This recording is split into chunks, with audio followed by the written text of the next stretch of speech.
Welcome to Audio Branding, the hidden gem of marketing. Sound plays a more important role in human behavior and our decision-making than you may realize. In this podcast, I'll help you understand the art and science of sound so you can better influence others in business and your life. I'm your host, Jodi Krangle. Let's delve a little deeper.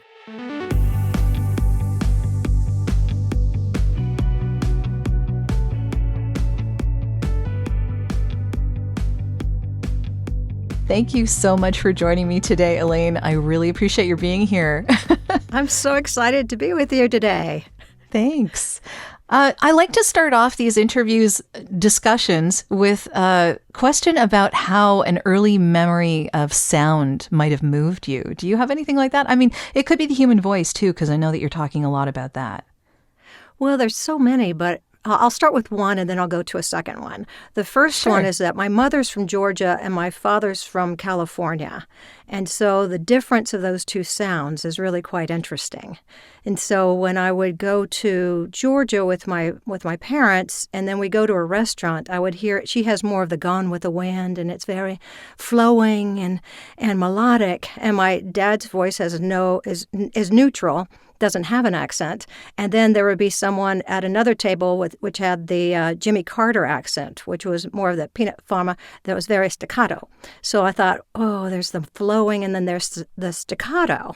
So that was also that brought to mind the musicality of words. And the other time is I was living in Germany because my father was in the military, and we had the piano teacher that would come to our house, and just hearing, just playing with the music of that and how the German speech was in there and how we learned it with a lot of the guttural sounds that especially Americans don't really have. It's very hard for us is a different thing. And then just listening, we didn't have television then, and just listening to radio and to records of like The Wizard of Oz or something, and just getting into that world and that imagination. That's what I like about sound.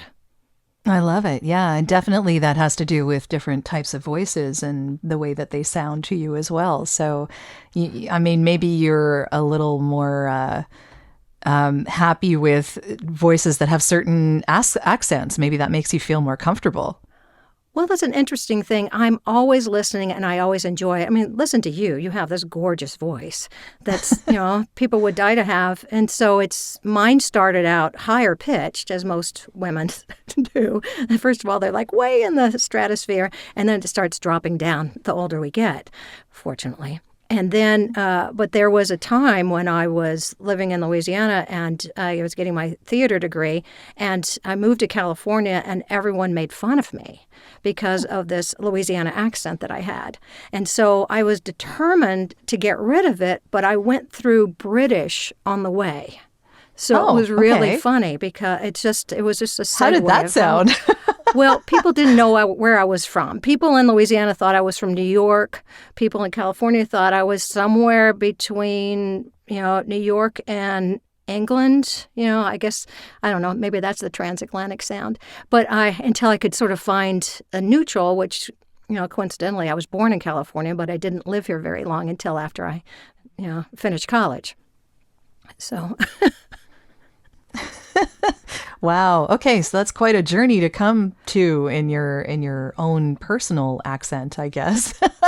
Yeah, well, I think part of it is how the shape of the mouth is. So as our mouth is formed, the more accents that we have access to, the more likely we can do the various accents. So if someone is born and raised in a certain area and not exposed to the various sounds, it's very hard for them to change. So while I was able to I still have a little bit of a Louisiana accent, but it's pretty minor, that it would just sort of, you can get rid of it if you've been in other areas, been exposed before like fourth grade.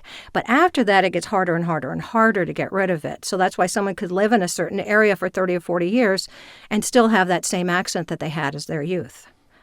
That's interesting. I always wondered about that. Yeah. Because I know people who've transplanted. Yeah. Interesting. Yeah. I never thought of it that way, that it was the shape of the mouth. That's really interesting. Mm-hmm. Yeah. And what our tongue and our teeth are used to doing. So very when we true. Speak. Yeah. Yes. Yeah. Good that you qualified that. Yeah, I figured I might have to. So when did you start getting interested in sound? And I guess in particular in speech, when did that start becoming a thing for you? Well, Besides the accents. Right. So when I moved to California and that process of changing out of that Southern accent or Louisiana accent, and then other people started asking me how to do that. And then I would get newscasters and corporate execs and other people start asking me how to do that. But I found things on my own through trial and error.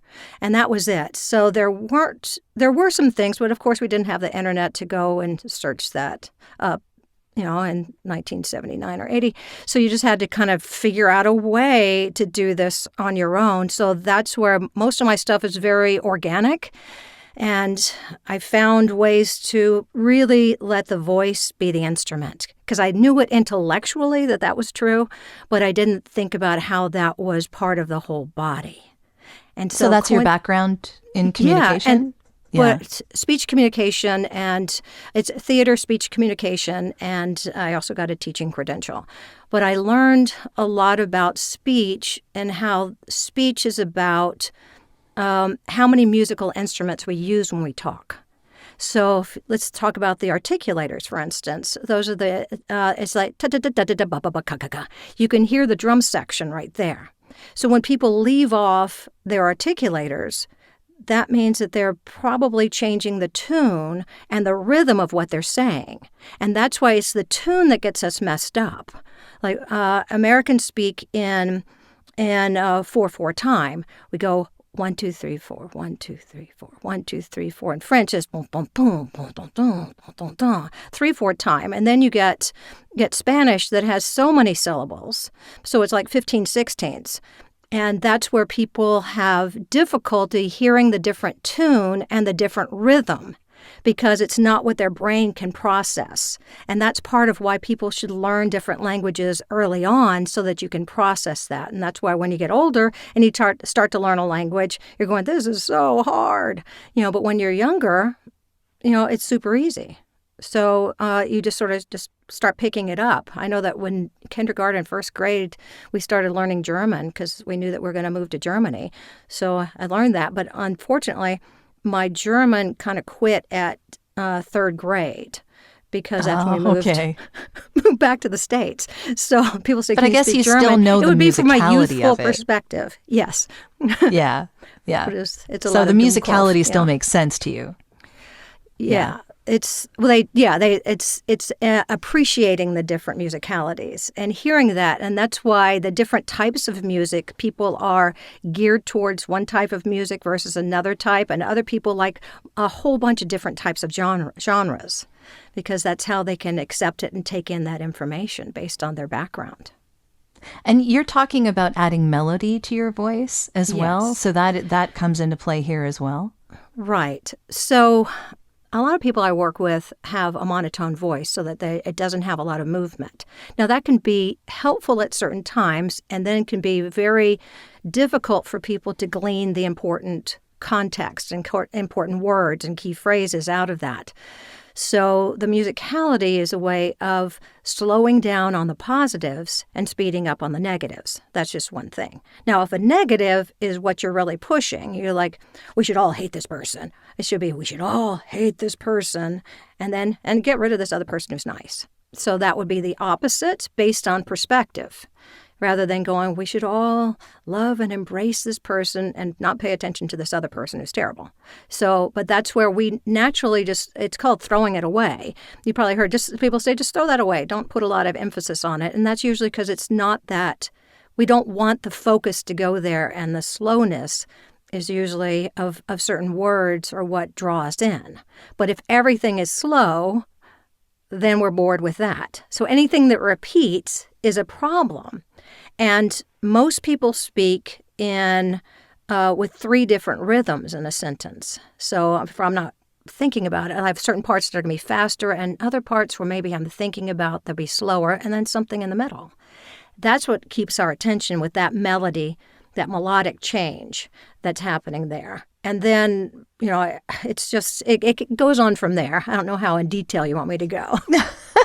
Well, I wanted to ask you specifically about storytelling, because I know that that's how you say that people can become better communicators, and knowing a story, having a story in mind, and all of that. So what is your background in storytelling? Now I'm curious.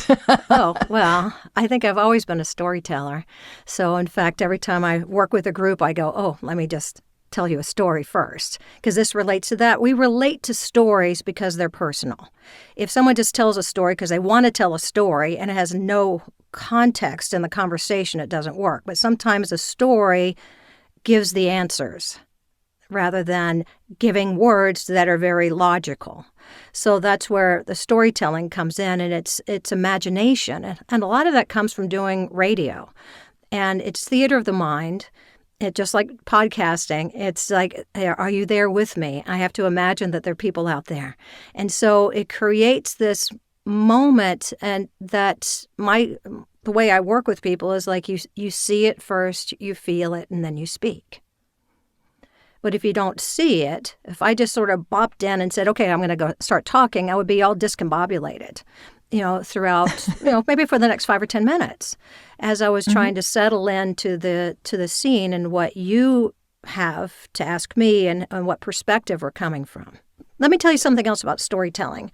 Storytelling is a way of establishing authority. When we know where everything is located, when we know how we feel about the various people that we're retelling the story about, people get into that story. So when let's say that we're in business and we're working for a corporation and we're just going, okay, I have to talk about this product. I'm not really emotionally attached to the product. I'm logically attached to that product. How can I tell someone about that logical product in a way that doesn't feel too touchy-feely, warm and fuzzy, in order to make it come alive and have it work on, connecting with someone? It's always what something gives someone. So if you have a product that helps with, I'll just say with asthma, with better breathing, it's not so much about that product, it's about the way of life someone can have. So then you talk, it's about the freedom or the relief or the joy that someone can have from that rather than the logical product. And a lot of people in business, when I'm coaching them, they just hear the logic. Or I was working with one at a company, and he was the CFO, and he just wanted to give dollars and cents to the in his quarterly report. And I said, but you're not telling me when you say that you made, that your profit was $100 million. I don't know whether you were expecting $500 million and it's bad, or whether you were expecting $25 million and it's a lot better. So you have to share with us. That's part of the seeing it. What can you do with it? How will that help someone? And that's all part of the storytelling. So we have the logical information, and then we have the, creative, emotional side to it. Yeah, that's a really interesting point, in that it's our experience that relates how we relate the story. Right. So, yeah, it's an interesting idea to teach people that are maybe not so comfortable being public speakers. And I'm curious if you've had anyone who was really uncomfortable doing speeches, how you got them to overcome that. I've had many, many people that I've worked with. I'm sure you have. They're either, let me just pick one. Well, part of it is how our job as communicators is to make someone feel and take action. It's the job of the speaker to understand what they should feel and why. So a lot of times they've got the content of the words, and they're just selling or speaking about the intellectual stuff, but it hasn't changed over to that creative side. I mean, this is where advertising has it figured out. They don't put broccoli at the front counter when you're checking out. They put candy bars and gum and other stuff that are emotional buys. Of course they do. We could live our whole lives without them, but we probably need some leafy greens at some point to help us. So we know logically that we could have that, but the other has been sold as a reward. You deserve it. It's energy. So we don't buy that product for the logical reason, we have that other thing spinning inside us that tells us the reason why. So what I do when I work with someone is I say, what do you want? What is the action? What is the result that you want of someone when you're speaking to them? Because they can read the logical words in a pamphlet online. They can do that. That's not going to give them that added part that you can only get through the voice or through seeing someone. It's that message that goes beyond the printed word. So, and it's really hard to figure that out. And that's why I boil it down into one word. And I created a system years ago, 25 years ago, called Making It Mine. So it's about the motivation is the moment before. So the motivation is always about, why am I doing this? Why am I presenting this information to someone? It's always to solve a problem. Otherwise, I wouldn't need to speak. After Sure. I've had dinner, I don't say, what's for dinner? Yeah. Or I've already eaten. I'm satisfied. Everything's fine. So you're resolving one problem after the other. So the intentions are actions. It's about knowing where, going back to the storytelling, I know if I gesture to the right, maybe that's the person I'm talking to. If I gesture behind me, that's the location of the business. And then the need is what is like a boomerang. So it goes out, you receive, I need change from you. And if you change, then I have my need met. And so we know this just with asking someone to, let's go to this restaurant. And they go, no, I don't want to go to that restaurant. We go, but I really would like to go to this restaurant. And if they change, then we're happy, right? But if we lose that bet, then we're like, okay, we're going to the same place we go all the time. Oh, well, that's it. And then E is for emotion. So, and that then goes into rhetoric. And the basic part of that is ethos, logos, and pathos. So you have your authority, and that's the reason why you're speaking. And you have to have not only just logic, but emotion too, and know where everything is located as part of your storytelling, and then know what is logical and what is emotional. And a lot of times it is a lot of logical information, and then a little bit about how you feel. So here's you have this thing we're going to talk about, this product we're going to talk about, this product. Isn't that great? Because we're going to do this, that, and that with that product. Let's see how this works. Yeah. So that just like it could be just those little bitty lines, those little bitty things that just create the full, rhetorical triangle. So. Yeah. And when you were saying that, it's reminding me of like every corporate narration I've gotten in the last long time. Yeah. And we're usually talking about something yeah. we don't know that much about or don't care that much about, and we have to figure out why. And that becomes our challenge. So there's the logical information and then but this is great because, we're helping people, we're doing this, and so the added emotions, I guess. Yeah. Right. And then you said, if people are nervous, I work, if it's in a big group and they're going to be on stage and presenting something, how to take in the room in different pieces, but also with every step that someone takes to the podium, how they can get more and more confident in what they're saying. Because the problem is not about us. It's really, we're saying, I have the solution, it's for you. So it's projecting it to someone else to change rather than us going, oh no, this is it. Now, there's certain bad situations that you have to take care of, and that's where when I'm working with newscasters, I have to go, how can you go from that death and destruction story to a dog is united with his owner? So, you can't have the same emotions with those, and you can't look like you're, that it's callous or too, frivolent. How can you do that? So finding that fine line that we go through. I always wondered how broadcasters did that because it is a skill. That is definitely something that they probably have to learn over a long time. Yes. Yeah. So every once in a while I work with newscasters, multimedia journalists. They're a different thing because they work out in the field and you have to take in the environment and then let us know how we feel about the environment, whether it's a good thing because the salmon are jumping and everything is good, or is it that the fish are dead on the side of the river. And so they're two different stories. And so that's why how you make connection. with someone either through the camera or your voice, and then you tell the story, the logical stuff. And you have to still stay in that semi-neutral area, but still have that, that information out there.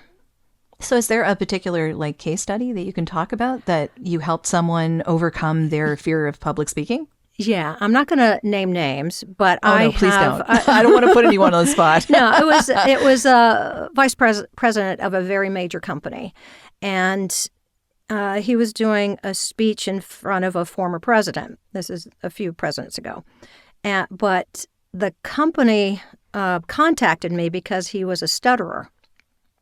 He was so smart that the information came in at such a fast pace that he kind of got jammed up.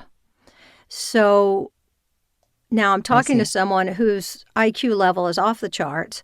I'm just the person walking in going, hey, I'm going to help you sound better. And then working with that person to teach them how you would put your hand down on a piece of furniture. Maybe it's the podium or whatever, just to gain confidence, just to sort of settle down all the nerves. And then working on everything in slow motion so that the mouth can catch up with the brain that's going at high-powered speed. But if you try to speak at that speed, how do you do that? And then choosing which topics as you're slowing down that you can filter out so that message is there. So it was about how he would stand before he would go out, some exercises that he would do prior to walking on stage, and what he would think and do as he was getting to his position, and how he took in the audience at the same time. So that's a good point. And then feeding off of their energy. That's kind of cool. So I'll tell you another little story. This past summer, I was working with a new stadium announcer for a baseball team, and this was a really unique situation because we had to come up with ways to say each of the players' names that were interesting, and exciting, and also. Once we got things all set up in the booth and with a bunch of rehearsals, and then I went out into the stadium and realized that the sound bounce was awful. Certain parts of the stadium, it would slap back multiple times. Other places it went flat. Then you put people in the seats, and then it changes the sound. So we had to redo some of the ways that this sportscaster would say the names and do the broadcast in order for the stadium to like it, and also the radio station to like it at the same time. That was a huge hurdle. You don't think about it that much, but that's where you have to then take in all the auditory possibilities and make adjustments based on the structure of a building and the audience. Yeah, the acoustics are super important. One's a large audience, and the radio, it's like an intimate moment. How do you make that both work? That's a difficult thing. Very much so, yeah. I've talked with a few people on this podcast who deal with large auditorium music, and the difference in how you have to record that and broadcast that, how you use the acoustics of the room in order to make sure everyone gets a good experience. And it's quite something. It's mathematically, it's yes, it's what a lot. I say as a speech communicator, I just say math is hard.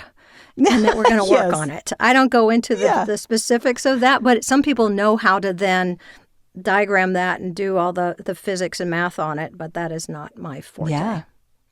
Yeah. It's quite something. I admire anyone who can do that kind of thing. The people who do the audio engineering for large performances in huge auditoriums, that is an insane amount of talent. You got to really know your stuff, because a lot of people are depending on you, and you can can't tell muck it in up. the audience when someone doesn't know how to do it properly, because that's when you're like, oh, it's hurting my ears. This is not working. I want to get out of here. And someone else, you can sit in front of the speakers and go, this is a fabulous experience. What the heck is going on? And someone who knows how to tweak it. And that's really an art. That's an art of sound. And very other people much and that only like really, really, I'm speaking out of turn, I guess, because it's not my field of expertise, but it's, but it requires not only your own ears, but just life experience and going, I've been in this place before. I know what the problem is. Yeah, very much so. Yeah. But an interesting problem that you had to surmount with this new client of yours. Yeah, that sounds like a really interesting type of problem. Fun. It was super fun, too. Yeah. Because then we just, going to the games and sitting up there for a while, and just listening to it, giving comments, and that's a whole other story about that. Yeah. That was really fun. Very, very cool. So I'm gonna switch gears a little bit here because I want to ask you about podcasting because I know that you've done that now and that you enjoy doing that. So what made you decide to use the medium of podcasting to get across your ideas about communication? Well, I kind of went about it backwards. And so I already had a book. There's no wrong way. No, but I already had a book, There's Money Where Your Mouth Is, and there were 4 editions of it. And so my publisher then said, will you, we had a meeting and we want you to write a book called Voiceovers for Podcasting. And so I said, okay, well, I haven't done a podcast yet, but I'll do a research. So I did like 100 hours of research on podcasting. This was like 2018. And then the book came out in 2019.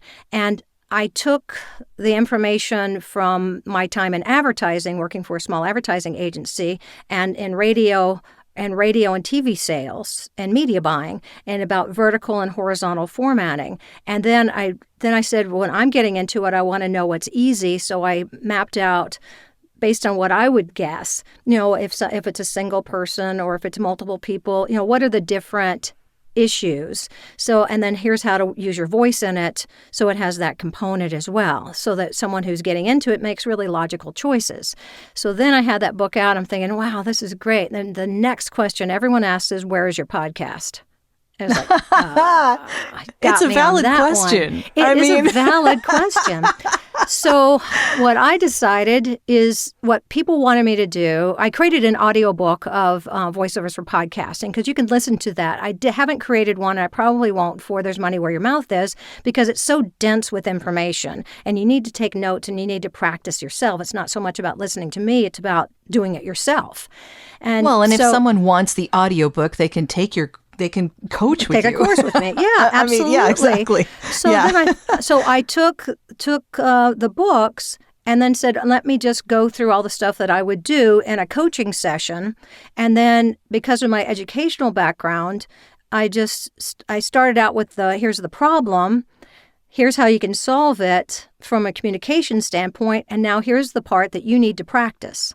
So that they're just little 3 to 7 minute little bits that I have on my website, ElaineClarkVO.com, or you can get it on any of the other places that you hear podcasts. But what's nice about it is that if people really use it, that they can improve. So I thought, well, how many weeks in a year? I know that math. We'll do 52 episodes.